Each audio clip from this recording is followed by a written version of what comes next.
기도하고 오전 말씀 교제를 시작하겠습니다.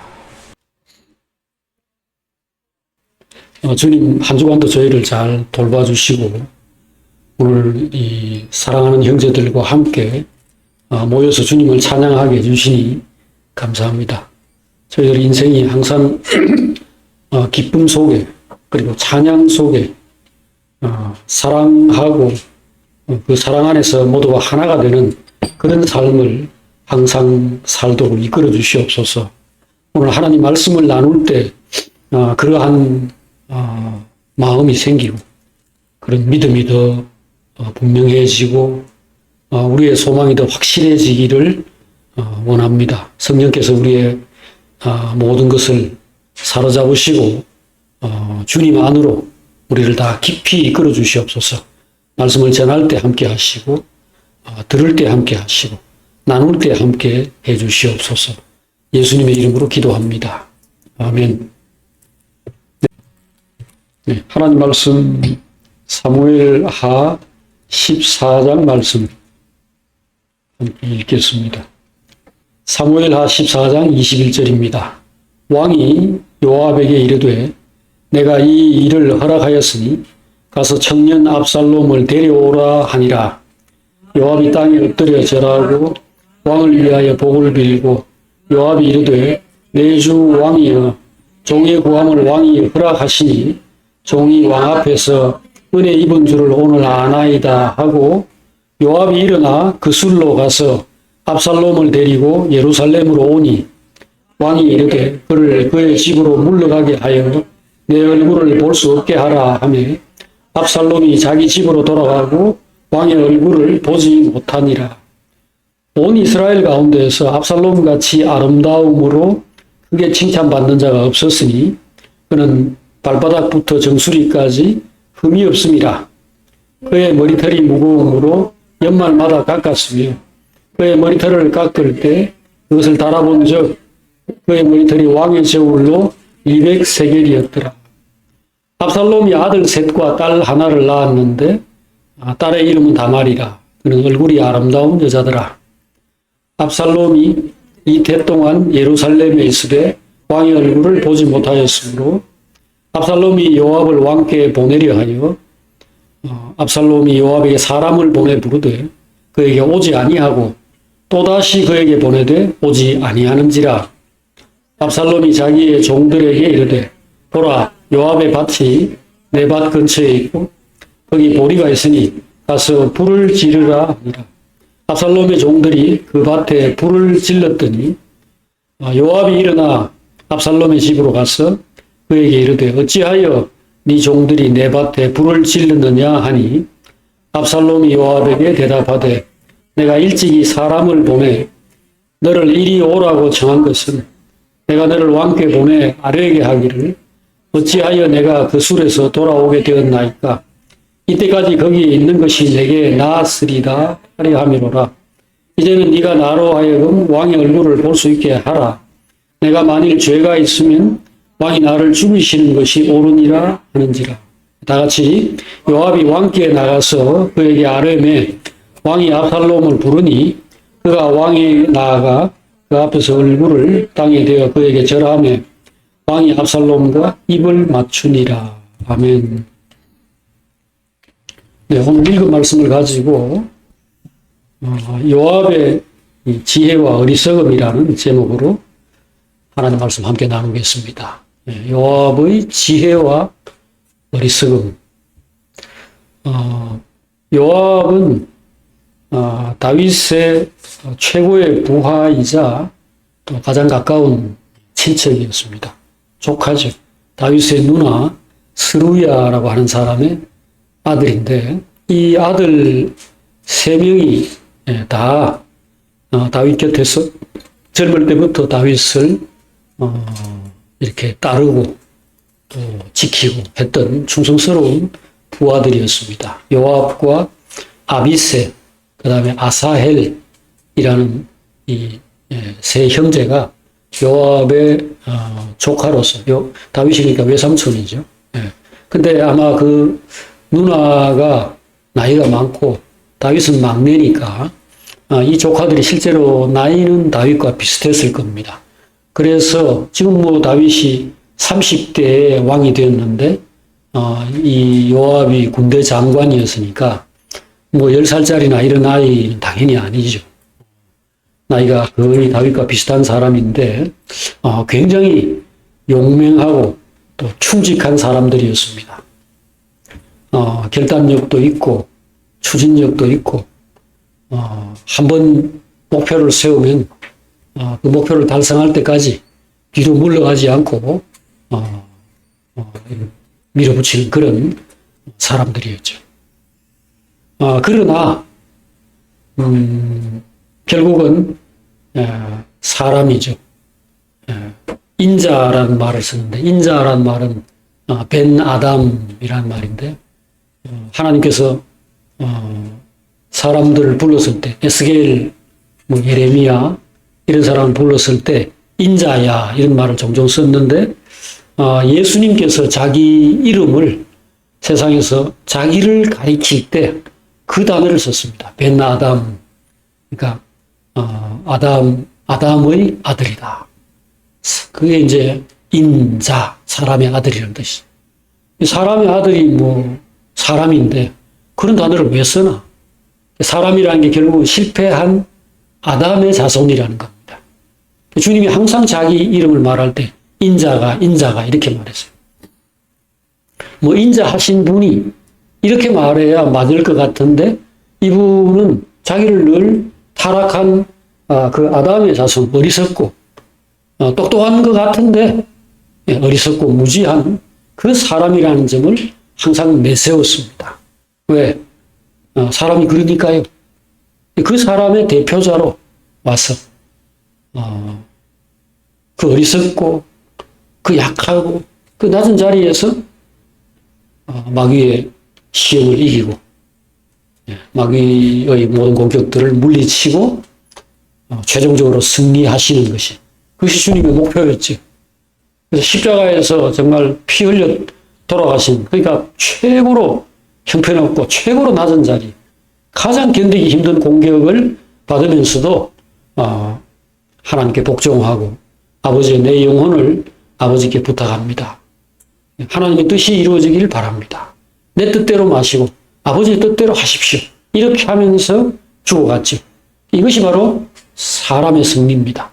인자의 승리죠. 오늘 여기 요압이 그 점을 깨닫고 처음부터 그 낮은 자리, 그 어떻게 보면 불안하고 인생이라는 게 뭐 많은 그 변동이 있잖아요. 그러면 두려워요. 두렵고 변동이 있는 이 자리에서 겸손히 엎드려서 하나님께서 내게 주신 자리는 최종적으로는 좋은 자리다. 결국 여호와께서 내게 줄로 재어준 구역은 실로 아름다운 곳에 있으며, 다윗이 외쳤던 말입니다. 그 말처럼 했더라면은 요압의 인생은 영광스럽게 쭉 진행되었을 겁니다. 그러나 오늘 우리가 이제 읽어보게 될 이 여러 가지 말씀 속에 나타난 요압의 행적은 그렇지를 못했습니다.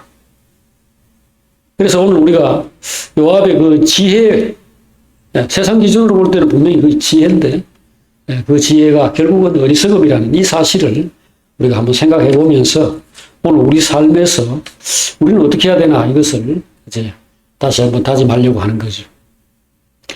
요압은 3번의 살인을 했습니다. 이 사람은 무슨 강도라든지 그냥 폭행, 감정으로 서로 얽혀가지고 다른 사람과 싸우다가 우발적인 살인 이런 걸 한 게 아니고 딱 계획하고 있다가 3사람을 죽였습니다. 근데 그것도 그 나라에서 굉장히 중요한 사람들, 아주 중요하고 특히 다윗이 총애하고 또는 다윗이 꼭 필요로 했던 사람들, 죽으면 안 되는 사람들, 죽이면 안 되는 사람들을 딱 죽였어요. 그래서 이것 때문에 마지막에 요압은 결국 솔로몬 왕에 의해서 처형이 됐죠. 그 요압이 다윗과 나이가 비슷하다고 볼 때 다윗이 죽고 난 다음에 그렇게 된 거니까 다윗은 70세에 죽었다고 되어 있습니다. 그 당시에 뭐 다들 그 정도 살던 시대인데 그냥 곱게 죽을 수 있었는데 다윗의 나이가 그 정도였으면 요압도 한 70 가까이 됐겠죠. 그런데 다윗이 유언으로 그걸 남겼어요. 이 사람은 그냥 곱게 죽도록 놔두지 마라. 그걸 자기 죽으면서 솔로몬에게, 자기 후계자인 솔로몬에게 유언으로 남겼어요.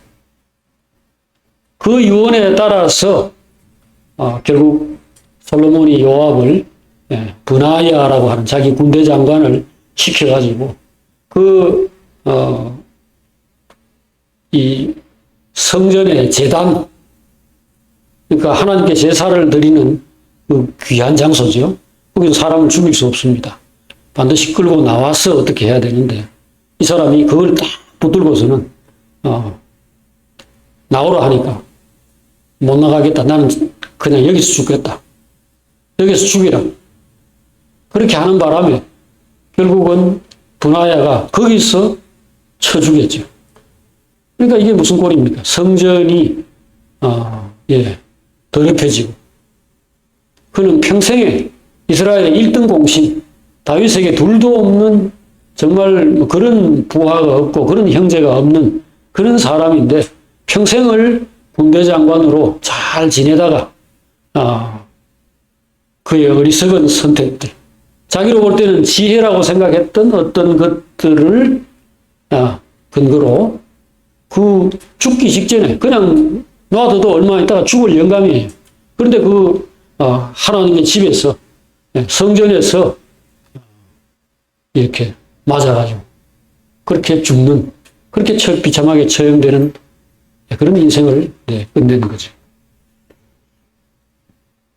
왜 그랬는가? 왜 요압은 그렇게 살았는가? 자, 이런 것들은 우리가 이 과정을 통해서 하나씩 이제 헤아려 보도록 하겠습니다. 이 사람이 이제 첫 번째 죽인 사람은 아브넬이라는 사람입니다. 아브넬은 우리가 지금까지 사무엘 상하를 공부해 오면서 들어서 잘 아시겠죠? 사울이 이스라엘의 왕으로 있을 때 그 사울의 군대 장관이었습니다. 아브넬은 사울에게 친척이기도 해서 나이가 굉장히 많았죠. 다윗보다는 아버지뻘, 사울 나이가 비슷한 그런 사람이었습니다.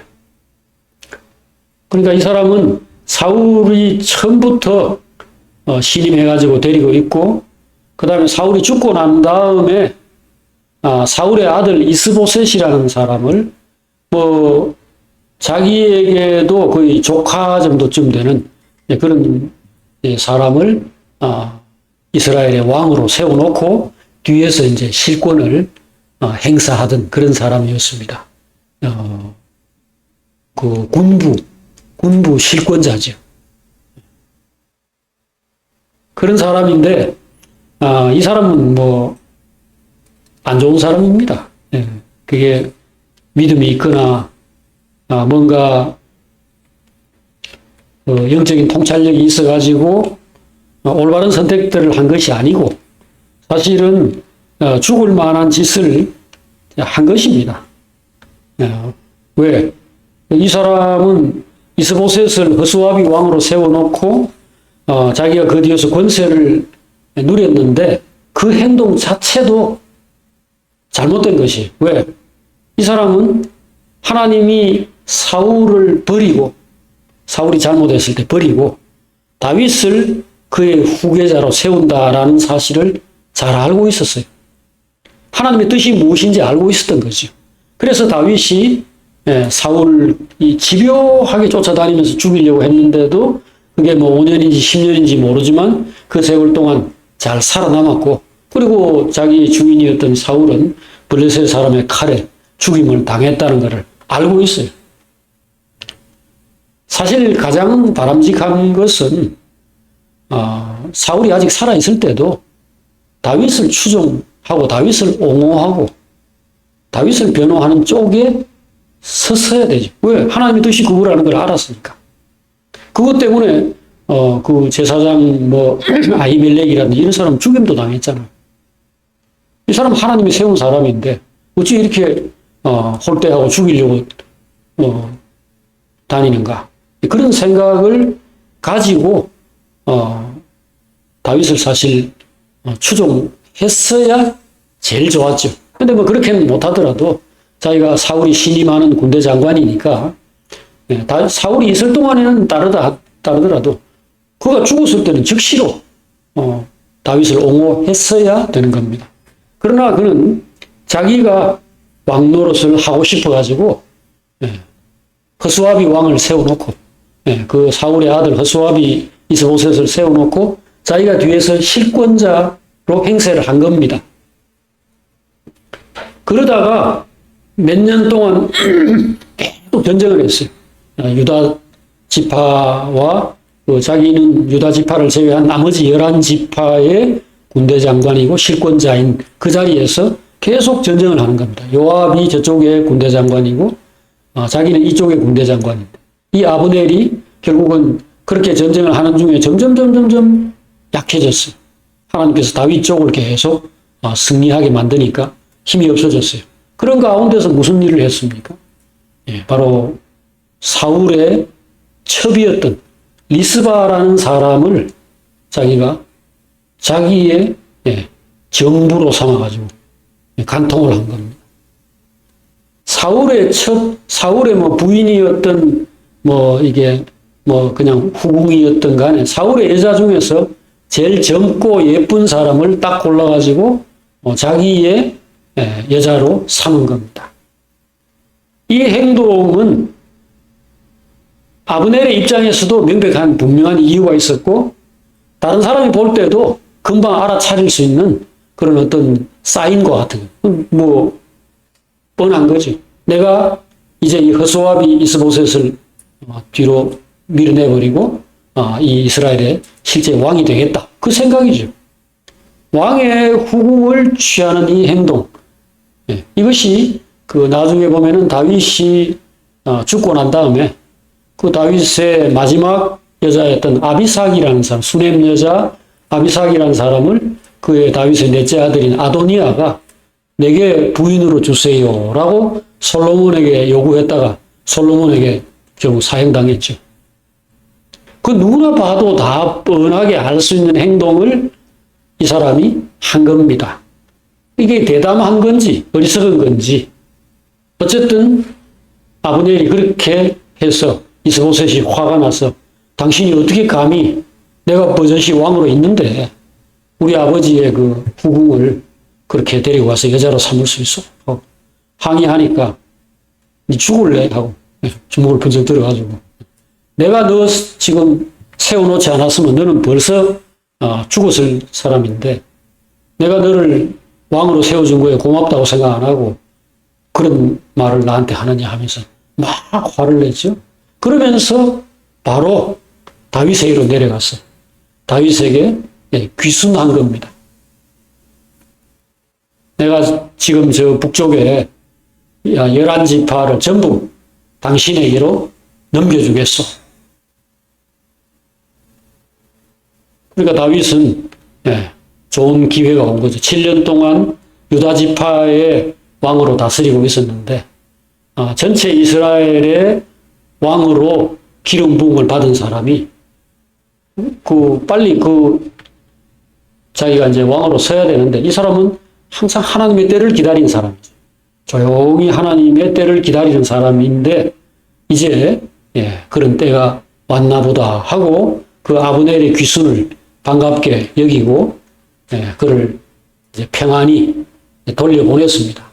그런데 그때 바로 요압이 두 가지 생각으로 그 돌아가는 아브넬을 암살한 겁니다. 사실 요압과 아브넬은 본래 적장이죠. 서로 상대방 그 군대 장관으로서 굉장히 사이가 안 좋은 사이였습니다. 그런데다가 요압의 막내 동생 아사헬이라는 사람이 이 사람은 앞뒤 돌아보지 않고 완전히 직진하는 이런 형의 진짜 무서운 사람인데, 항상 이 사람이 아브넬을 경쟁자로 생각을 했죠. 사실은 아사엘 정도는 어린아이에 지나지 않죠. 아브넬은 그가 태어나기 전부터 이스라엘의 왕으로, 그 왕의 군대 장관으로 있던 그런 사람인데, 그러니까 내가 저 아브넬을 꺾으면은 이 나라에서 최고로 뛰어난 군인, 뛰어난 전사로 인정받을 것이다. 이렇게 생각을 하고, 그 아까 요압의 군대와 아브넬의 군대가 수시로 잦은 이 전투를 벌였다고 했는데, 그 전투에서 아사엘이 어느 때에 아브넬에게 달라든 겁니다. 사람들 아마 수십 명씩 갔겠죠. 그래 가가지고 저쪽에서 나온 선수들하고 이쪽 선수들하고 막 싸우고 이렇게 할 때에 한 번은 아사헬이 아브넬을 막 쫓아갔습니다. 죽이려고 쫓아가는데, 아브넬은 나이가 많은 사람이었지만 노련한 사람이고 더 뛰어난 군인이었죠. 그래서 내가 요압하고 그래도 미운정 고운정 든 사람인데 너 요압의 동생 아니냐? 내가 너를 죽이면 너희 형이 나한테 얼마나 악감정을 품겠냐? 그냥 물러가라. 조용히 옆에 있는 다른 병사 한 사람 찌르고 그냥 너는 모른 척하고 가라. 이렇게 도망가면서 그 이야기를 했어요. 그런데 이 사람이 그야말로 직진형이니까 그대로 달려가다가 창으로, 아브넬이 창으로 뒤를 찔러가지고 그 등을 뚫고 나와 버렸어요. 그러니까 공명심 때문에 이 어린애가 어른하고 싸우다가 그 자리에서 즉사한 겁니다. 이게 요압과 그 동생 아비세 그리고 아사헬, 이 형제들을 관통하는 특징입니다. 여기서 우리는 한 가지를 배우게 되죠. 이 욕망, 잘 되고 높아지고 최고가 되고 싶다. 이런 욕망이 우리 안에 다 있죠. 누구나 그렇습니다. 이거는 지금 우리는 밑바닥에 있다. 그러면 당연히 그런 생각을 가질 것 같지만 사실은 밑바닥이 아니고요. 더 올라가고 계속 올라가서 무슨 최고의 자리 근처까지 가더라도 멈추지 않습니다. 사람의 이 결핍과 사람의 이 욕망이라는 것은 본질적인 결핍에서 온 거기 때문에 하나님의 사랑이 그 속에 채워지고, 그래서 내가 그 안에서 영원한 기쁨, 영원한 만족이 생기지 않는 한은 이게 무슨 왕이 되거나 대통령이 되거나, 지금 중국의 그 시진핑이라는 사람이나 그 러시아의 푸틴 이런 사람들 보세요. 지금 아마 미국의 그 트럼프도 가능하다면은 어떻게든지 법을 뜯어 고쳐서라도 연임하고 싶다. 나이가 원래 80살이에요. 80살 아니라 100살이 돼도 그렇습니다. 자, 요압 안에 있는 지금도 군대 장관인데, 다윗의 군대 장관이에요. 그런데 그 욕심, 그 불안, 그리고 그 동생 아비세, 그리고 이 아사헬, 지금 죽은 사람은 아사헬인데, 아사헬에게 있던 이 욕망이 자기의 형편이나 처지를 보지 않고 무리한 욕심을 낸 겁니다. 그러다가 산전수전 다 겪은 사람에게 허무하게 한 방에 날아 창으로 와가지고 자기가 쫓고 있으니 자기가 우위라고 생각했겠죠. 근데 앞에 있는 사람이 긴 창을 가지고 갑자기 찔러버려가지고 그 자리에서 그냥 죽은 겁니다. 이걸 요압이 어떻게 생각했겠어요? 마음에 계속 원한으로 반드시 복수할 거다. 그렇게 생각을 하고 있다가 아브넬이 귀순해가지고 다윗과 회담을 하고, 그래 다윗이 이 하나님이 드디어 이제 이스라엘의 통일을 이루게 하시는구나. 그렇게 기대를 하고 가서 당신이 그렇게 작업을 해서 내가 이스라엘에 이제 왕이 될 수 있도록 이렇게 해주시오. 그런 부탁을 하고 이제 돌아가는 사람을 찔러 죽인 겁니다. 이 일은 다윗을 거역한 것일 뿐 아니라 이스라엘을 극도로 위태롭게 만든 겁니다. 아브넬은 유다 지파를 제외한 나머지 이스라엘 전체 지파를 사실상 지배하는 실권자였거든요. 그가 죽었을 때 다윗이 얼마나 놀라가지고 그 신하들에게 이런 말을 했어요. 오늘 이스라엘의 지도자요, 큰 인물이 죽은 것을 알지 못하느냐. 그래, 이 사람 맨날 며칠 밥도 안 먹고요. 금식하고 막 머리 풀어 헤치고 울고 그랬다니까요. 절반은 쇼였을 겁니다.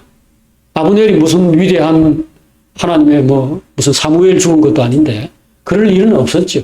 하지만 이 사람이 너무너무 중요한 사람이었거든요. 지금 이스라엘에서 12지파 가운데 다윗은 한 지파만 다스리고 있는 거예요. 그 나머지 11지파는 누가 다스리냐? 이 사람이 다스린 거예요. 사실상. 근데 이 사람을 다윗의 부하가 찔러 죽였으니 이게 지금 말하자면 다 된 밥에다 코를 완전히 빠뜨린 것이요. 그러니까 굉장히 이스라엘에게 지금 위기를 만든 겁니다. 이것은 다윗이 이스라엘을 통일하고 이스라엘의 통합 왕이 되는 일에 엄청난 그 암초를 들이운 거죠. 자, 이렇게 하는 데는 동생의 죽음에 그가 원한을 품고 있다가 복수하는 이것도 있었고요. 또 하나는 이렇게 되면은 통합 차원에서 다윗이 아브넬을 새로운 군대 장관으로, 이게 협상이라는 게 주고받는 게 있어야 되잖아요. 저 사람은 나라를 넘겨줬는데 나는 당신은 집에 가 그냥 손자 키우시오. 이리 할 수는 없잖아요. 결국은 군대 장관 자리가 요압에게서 아브넬에게로 넘어갈 상황이라고 판단한 거죠. 그래서 결국 이렇게 중요한 상황에서 중요한 인물을 그냥 바로 살해해버린 겁니다. 무슨 대화를 하는 것처럼 가까이 가가지고 입을 맞추고 이렇게 인사하는 것처럼 이렇게 하면서 끌어안고는 배를 찔러 죽인 겁니다.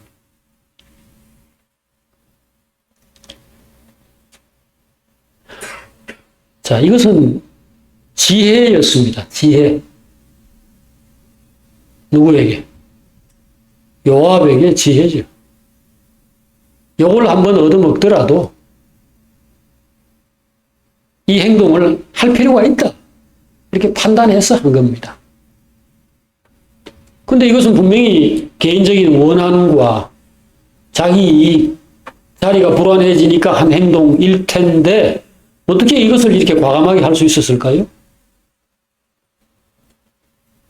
모든 행동에는 예수님을 십자가에 못 박아 죽이는 이스라엘 사람들의 그 행동에도 다 이유가 있었습니다. 다 뒷배가 있는 거예요. 그걸 그렇게 추진할 수 있게 만드는 나름대로의 근거가 다 있는 겁니다. 예수님 때의 그 유대교 지도자들이 예수님을 죽이는 것은 굉장히 무리한 일이었습니다. 모든 이스라엘 사람들이 그를 메시아로 떠받들고 기적이 수없이 벌어지고 그 상황에서 그를 하나님을 모독한 죄인으로 죽인다. 이것은 굉장히 어려운 일이었습니다. 하지만 그들에게는 내세울 근거가 있었죠.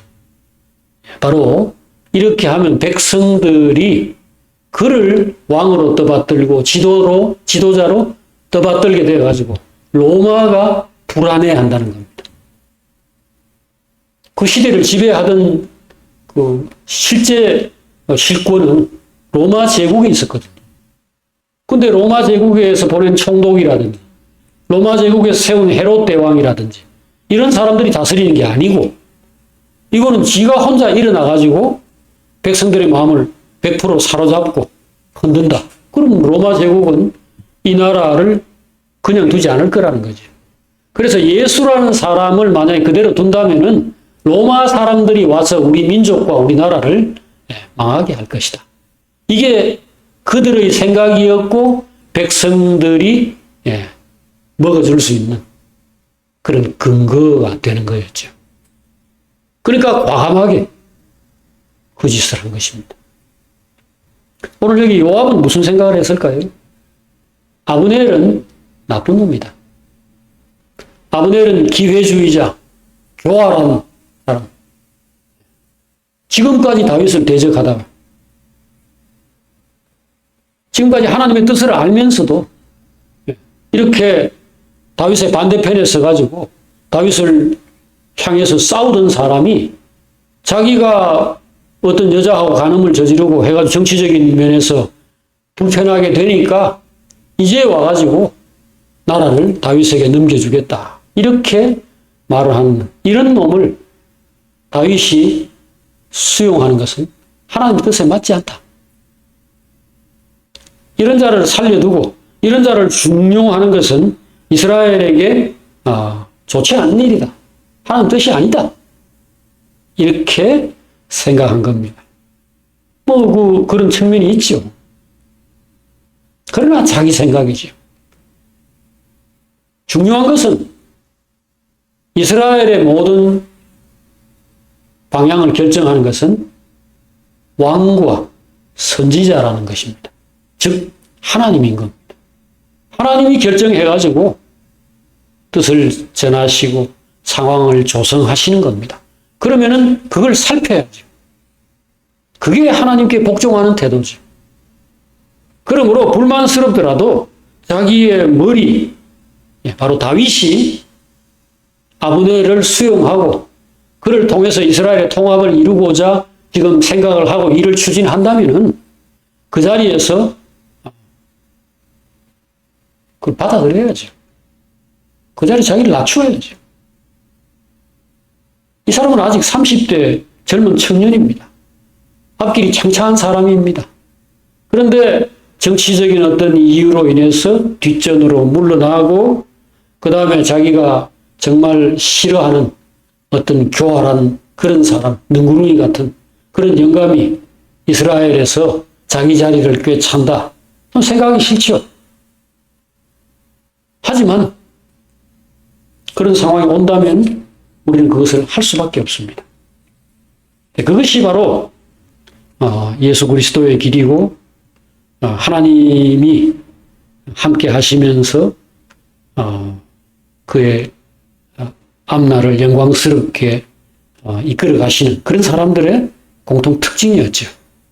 이사야 53장에 보면은 하나님의 종, 여호와의 종이라고 일컬어지는 어떤 사람에 대한 예언이 나와 있습니다. 이것은 바로 예수님에 대한 예언으로 적용이 된 그런 말씀인데 꼭 예수님뿐 아니고 모든 하나님의 종이 가지고 있어야 할 중요한 특성을 일컫고 있습니다. 자, 이사야서 53장 6, 7절을 한번 읽어보겠습니다. 우리 구약 성경 1033쪽에 이사야서 53장입니다.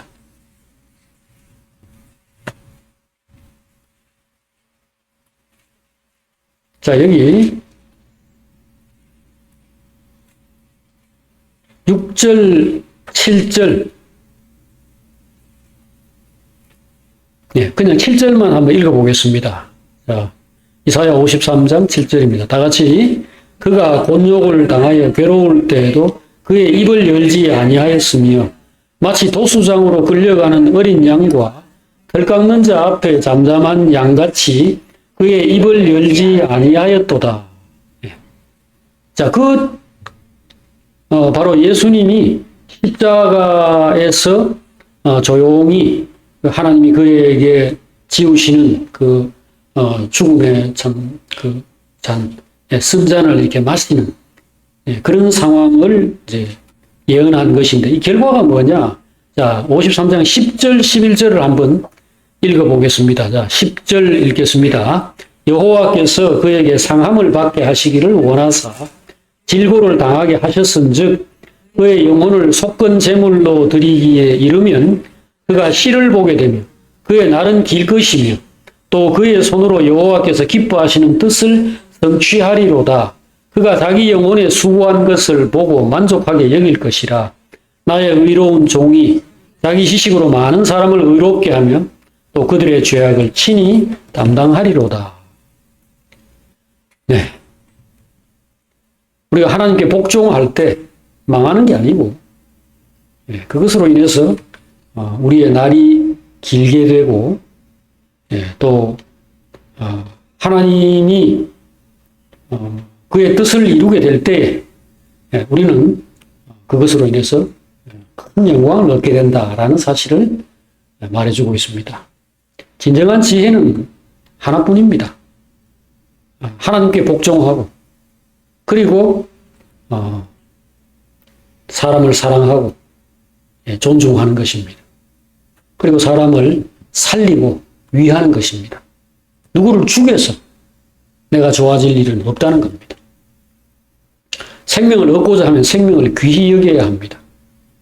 풍요롭고 영광스럽게 살고 싶다면 곁에 있는 사람을 기쁘고 즐겁게 하고 그를 소중히 여기고 존귀하게 만들어야 합니다. 지금 아브넬을 죽였을 때 사실 아브넬은 죽어야 할 사람이었어요. 뭐 그 죽은 걸로 인해서 이스라엘 사람이 그다지 슬퍼할 사람 아무도 없을 겁니다. 하지만 이것은 결국 사탄에게 요압 개인으로 볼 때 그가 사탄에게 속은 거죠. 그래서 결국은 이 일로 다윗은 그를 신뢰할 수 없게 됐습니다. 정말로 중요한 때에 그 정말로 중요한 인물을 말도 안 되는 이유로 죽여버렸으니까. 우리가 지금 남북 이 대화를 하거나 이런 걸 하려고 할 때 무슨 김일성이나 김정은이나 이런 사람이 대통령하고 만나고 있는데 우리나라에 어떤 사람이 가가지고 그를 죽여버린다. 그러면 무슨 일이 되겠어요?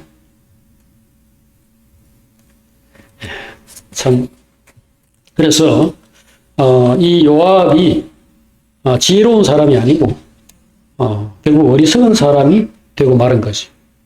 첫 번째 시험, 아브넬의 귀순을 다윗이 받아들여가지고 협약을 맺었을 때 한편으로 저런 놈이 왜 나를 대신해서 이스라엘에서 중용되고 이렇게 존중을 받아야 되는가, 이러한 생각, 그 다음에 자기 동생을 죽인 것에 대한 원한, 이런 것들로 그는 해서는 안 될 행동을 한 것입니다.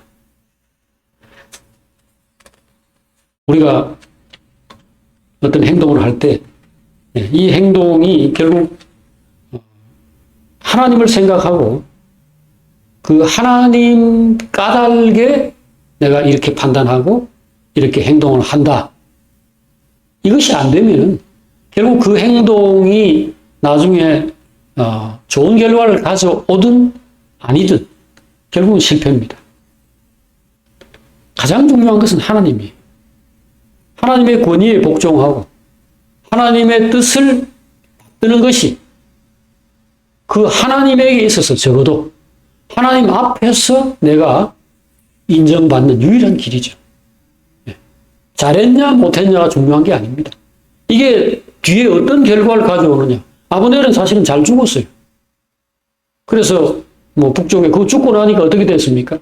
북쪽에 그 이스보셋이 완전 그 허수아비인데 이 사람 그 뛰어난 군인이고 그 북이스라엘의 보호자이고 그런 실권자인데 이게 죽어버리니까 정말 손에 힘이 풀려가지고 정말 그냥 그 자리에서 주저앉는 그런 상황이 됐죠. 그러니까 그 밑에 있던 그 넷이 그 부하 레갑과 바나라고 하는 두 사람이 가가지고 이 자는 데 가가지고 목을 뚝 잘라가지고 이스보셋의 목을 다윗에게 들고 갔다니까요.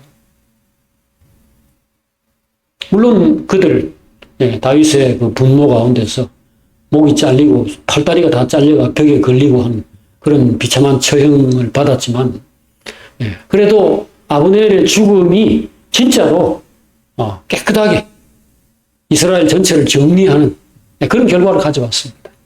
그러니까 잘 죽었죠. 하지만 그게 무슨 소용입니까? 요압이 만일 그때 하나님의 뜻에 그리고 다윗의 뜻에 순종해서 조용히 그 뜻을 받들었다면 아브넬은 다른 방식으로 죽었을 겁니다. 다른 방식으로 처리되고 북쪽 이스라엘도 자연스럽게 다윗에게 귀속이 되었을 겁니다. 요압의 두 번째 장꾀는 압살롬과의 관계에서 진행된 여러 번의 이 변동 속에서 잘 나타나 있습니다. 요압은 압살롬, 즉 다윗의 그 셋째 아들이죠. 지금 오늘 우리 읽었던 말씀의 그 주인공, 바로 자기 형 암논이 이 요압의 사랑하는 여동생 다말을 겁탈하고 걷어차버린 이 행동에 큰 분노를 느끼고 있다가, 이 원한을 품고 있다가 잔치 자리에 형과 여러 사람들을 초대해 놓고 그 형을 죽인 겁니다. 이 일은 다윗에게 정말 말도 안 되는 그런 큰 이 거역과 큰 상처를 이렇게 준 거 아닙니까? 결국 도망갔죠. 그렇게 3년간 자기 외할아버지가 있는 그 술로 도망을 가가지고 지내는 동안에 요압은 몇 번에 걸쳐서 행동을 합니다. 첫 번째 행동은 다윗이 계속 압살롬을 그리워하는 거예요. 결국은 자기 맏아들을 죽인 그런 살인자인데, 그러나 그게 자기 죄 때문이다 이렇게 생각하는 측면도 있었고, 다윗이 바로 하나님 앞에 징계를 받는 그런 한 과정이다 이렇게 이제 생각을 한 거죠. 자기도 남의 부인을 데려와가지고 임신을 시키고 남편을 죽이고 이런 죄를 지었지 않습니까? 그걸 보고 암논이 저런 짓을 배워서 하나보다. 그래서 마음이 아프고 괴로운 점이 하나 있었고, 또 이미 암논은 죽었고요. 나쁜 놈이고, 암논 자신도 매우 나쁜 놈이고, 그리고 죽었고, 그 다음에 이제 압살롬은 거기에 복수를 한 건데, 이렇게 완전히 관계가 끝나고, 게다가 아주 똑똑하고 잘났고, 이런 자기 후계자감인 그 사람이 저렇게 이제 영원히 관계가 끝나는 거는 참 너무 안 됐다 이 마음이 있었겠죠. 그래서 계속 그리워합니다. 그래서 요압이 장꾀를 낸 거죠. 바로 그 드고아라고 하는 곳에 있는 아주 그 머리 좋은 지혜로운 여인으로 소문난 사람을 데리고 와가지고 이 각본 주고 대본 주고 다윗 앞에 가서 연기를 하라고 시킨 겁니다. 그래가지고 이런저런 쇼를 한 끝에 다윗이 결국 이거 누가 시킨 거냐. 이 뻔히 알겠거든요. 이게 결국은 자기의 마음을 읽은 똑똑한 자기 부하 요압이 시킨 거라는 걸 알고, 요압이 너 시켰지 하니까 맞습니다. 결국은 요압을 불러가지고 이제 시간도 많이 지났으니까 3년이나 이렇게 되었으니까 데리고 오라. 그렇게 해서 이제 데리고 옵니다. 이것은 왜 이런 일을 했겠습니까? 요압이 지금 여기서 지금 이 여자를 동원해가지고 압살롬을 왜 데리고 왔겠어요? 이것은 두 가지 또렷한 그 이익이 있죠. 또렷한 목적이 있죠. 첫째는 그 다윗의 마음을 헤아려서 만족시켜 주는 거죠. 그러나 그보다 더 큰 목적이 또 있죠. 더 큰 이익이 있죠. 바로 압살롬이 다음 왕이 될 가능성이 가장 높은 사람이죠. 이스라엘에서 이 사람보다 똑똑하고 멋진 사람이 없는데 순번상 2번은 어디로 가버린지 없고 하여튼 1번 죽었고 그럼 사람 3번이잖아요. 그러니까 압살롬에게 그의 마음을 얻기 위해서 이와 같은 행동을 한 겁니다. 그런데 상황이 또 달라지게 됩니다. 바로 다윗이 이 압살롬을 완전히 수용하지 않는 거예요. 와서 얼굴을 보려고 하지도 않았어요. 만나지도 않았어요. 왜? 그럼 살인자잖아요. 일반 사람 같으면 사형입니다.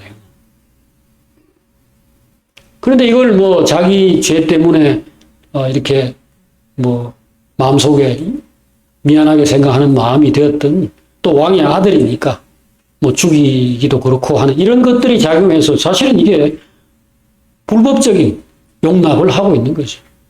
그래서 연금 상태로 둔 겁니다. 집에 들어가서 나오지 마라. 3년간 못 봤는데 다윗이 또 얼굴을 보려고 하지도 않으니까. 그럴 때 이제 압살롬이 요압에게 기별을 보내죠. 중간에 좀 다리 좀 놓으시오. 근데 요압은 그렇게 하지 않습니다. 왜? 다윗의 마음을 새롭게 읽었거든요. 분명히 압살롬을 사랑하고 마음에 애틋하게 생각하는 그런 것이 있지만 왕을 세울 것 같지는 않다고 생각한 겁니다. 왜? 다윗이 어떤 사람인지 알거든요. 이 사람은 적어도 하나님의 뜻을 알고 있고 정의를 알고 있고 그래서 내가 사랑하고 품고 애틋하게 여기는 것은 여기는 거고 이거를 이스라엘에 왕으로 세우는 문제는 또 다른 문제다. 지금 다윗의 저 태도를 보니까 뭐 그냥 이왕 왔는데 돌아왔는데 얼굴 보고 이렇게 뭐 관계를 회복해도 괜찮은데 그거 기어코 안 하려고 하는 걸 보니까 다윗의 마음에 이 사람은 다음 왕으로 세워질 가능성은 없다. 매우 가능성이 낮다. 이렇게 판단을 하고 그 압살롬에게 등을 돌리는 겁니다. 그 자꾸 우리 아버지하고 내 사이에 네 지난번에 다리 놔준 것처럼 지금도 좀 다리 좀 놔라. 이렇게 얘기를 하는데 안 하는 거죠. 그러니까 이 압살롬은 뭐 지독한 사람이어서 그러면 뭐 내가 가만히 있을 줄 알고 그래 자기 종들을 시켜가지고 요즘 산불이 무서운데 옛날에는 더 무서웠습니다. 들에다가 보리밭에다 불을 놓다니요. 이거 결국은 온 나라에 화재로 이렇게 번질 수 있는 행동인데 그게 뭐 중요하냐? 그냥 결행하죠. 다 지독한 사람들이죠. 다 욕망이 어떤 것들도 다 넘어서 버리는 그런 사람들이죠.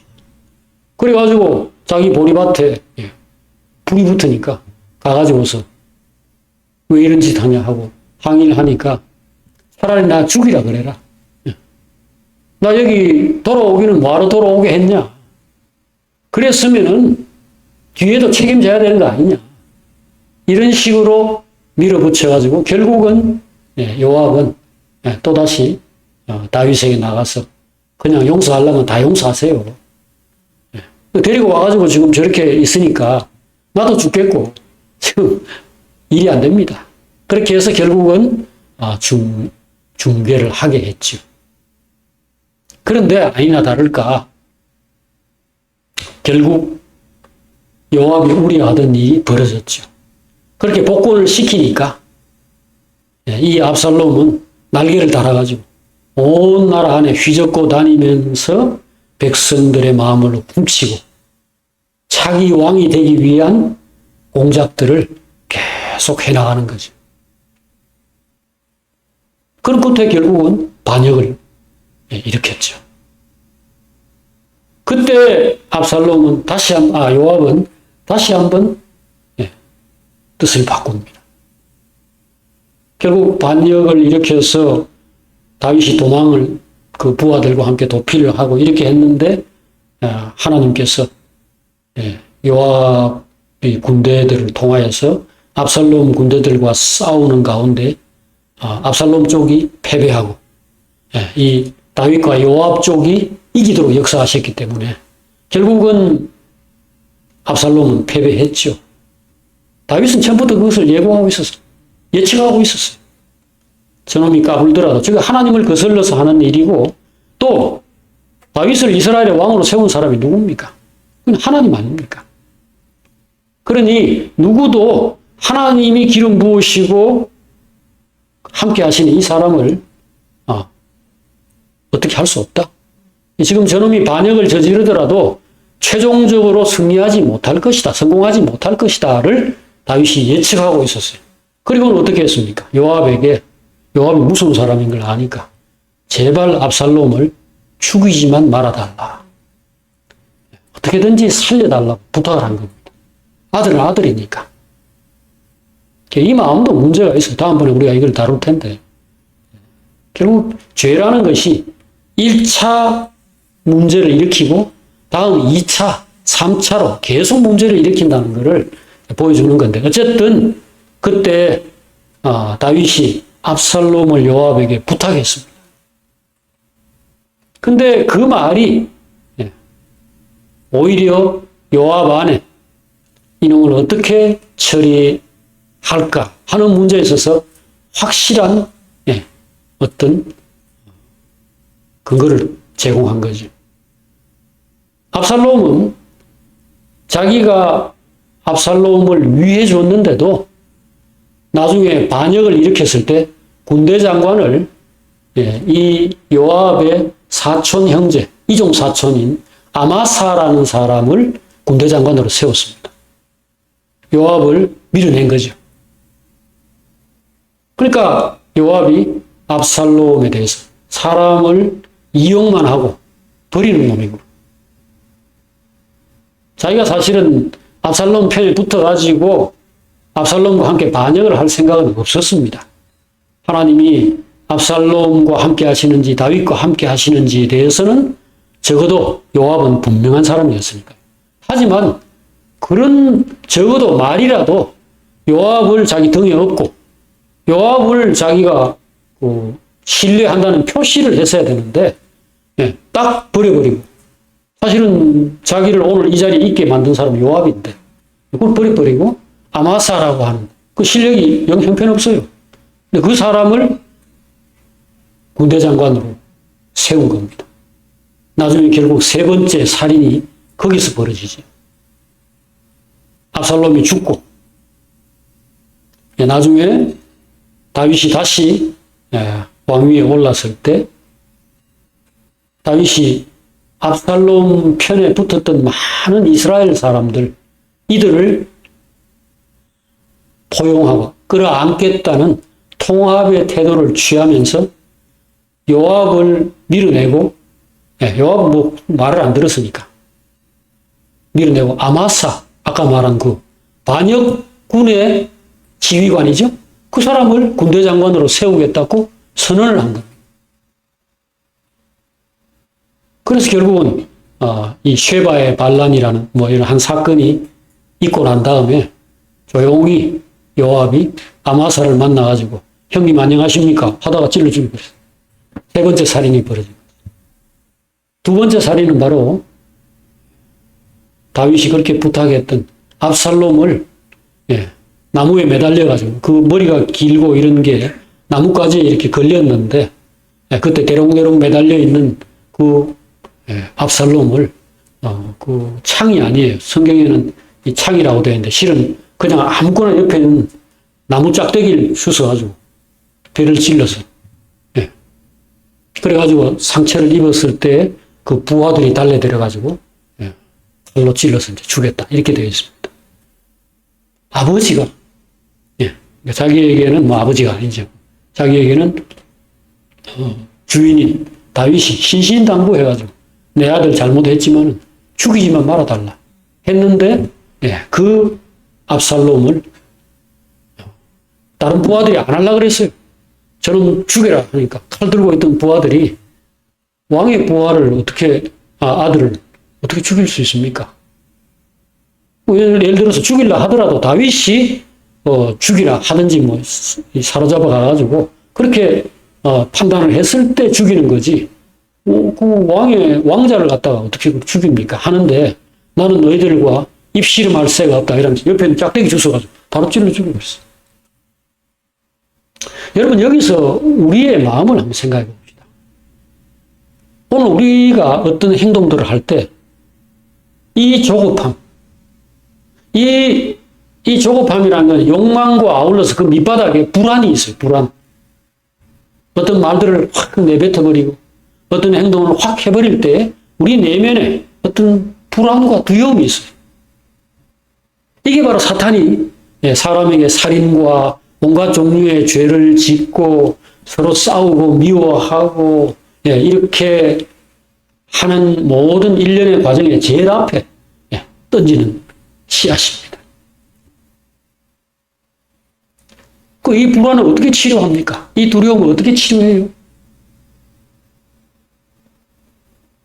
하나님이 살아계시고 나를 사랑하시고 나와 함께 하시고 하나님 나를 만들었고 내 인생을 이 자리에 두셨고 또 영광과 영원한 그런 생명의 세계로 나를 이끌어 가신다. 이거를 믿어야, 이게 보여야 어느 자리에서 낮아질 수도 있고 기다릴 수도 있고, 예. 어떤 행동들을 그 내 감정이나 내 육신이 밀어붙이는 쪽으로 이렇게 그냥 허용하지 않고 그렇게 할 수 있는 겁니다. 이 믿음이 없으면, 하나님이 주신 빛이 없으면 어쩔 수 없어요. 요압은 지금 굉장히 무리한 짓을 한 겁니다. 압살롬을 죽였을 때 이놈을 살려두면은 다윗이 또 그릇된 판단을 할 것이다. 지난번에도 사실은 이거 그냥 용납하고 허용하는 것 때문에 반역을 일으킨 거란 말이죠. 근데 거기에 협조한 사람이 누굽니까? 자기잖아요, 자기. 지금 요압이 그 중재를 안 하려고 하고 있었는데 압살롬이 막 압박을 내가 자기 집에 막 불을 지르고 하니까 요압 압살롬을 볼 때 이 보통 놈이 아니구나.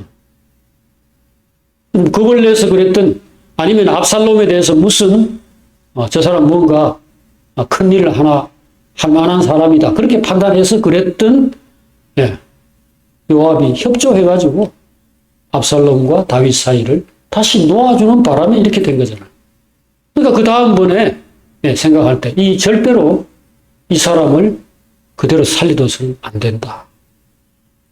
그때 이것이 이제 결국은 다윗에게 큰 해를 끼칠 것이다 라는 자기의 생각이 또 들어간 겁니다.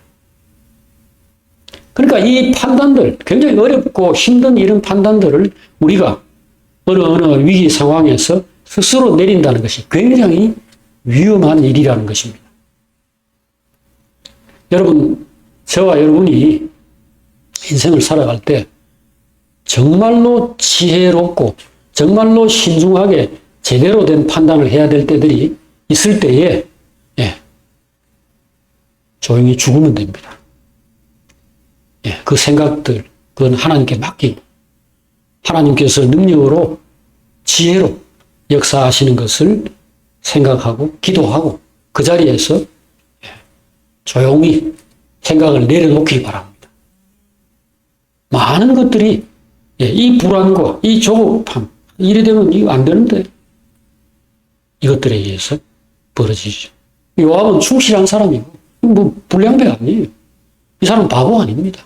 항상 어느 상황에서 어려운 상황들이 생길 때 할 수 없이 어떤 결단을 내려야 했고 그렇게 행동을 한 겁니다. 했는데 결과는 실컷 일하고 다윗에게 평생 충성했어요. 그랬는데 마지막에 다윗의 유언으로 말미암아 죽임을 당한 겁니다. 여러분과 제가 이 중요한 역사 속에서 꼭 배우고 그래서 지혜로운 사람이 될 수 있기를 바랍니다. 기도하겠습니다. 하나님 아버지, 요압은 어떤 역사의 중요한 현장에 항상 있었고 거기서 매우 오래 고민하고 생각하고 이렇게 판단을 내려서 또 판단을 내린 것들을 우물쭈물한 것이 아니고 과감하게 행동에 옮긴 그런 대단한 사람이었지만 결국은 그것이 하나님의 신뢰를 잃게 만들고 최후의 결국은 멸망으로 이어지게 했다는 역사를 오늘 살폈습니다. 저희들 이 정도의 위치에 있지 않지만 그래도 저희들이 있는 자리에서 어떤 판단들을 할 때 계속 머리를 굴립니다. 계속 생각하고 계속 고민하고 밤에 잠을 못 자고 그런 가운데서 어떤 행동들을 하고 말들을 한 것이 나중에 패착으로 이어지는 것들을 많이 경험했습니다. 그런 거로 주여 저희를 지혜롭게 하여 주시옵소서. 성령 안에서 지혜롭게 해 주시기를 구합니다.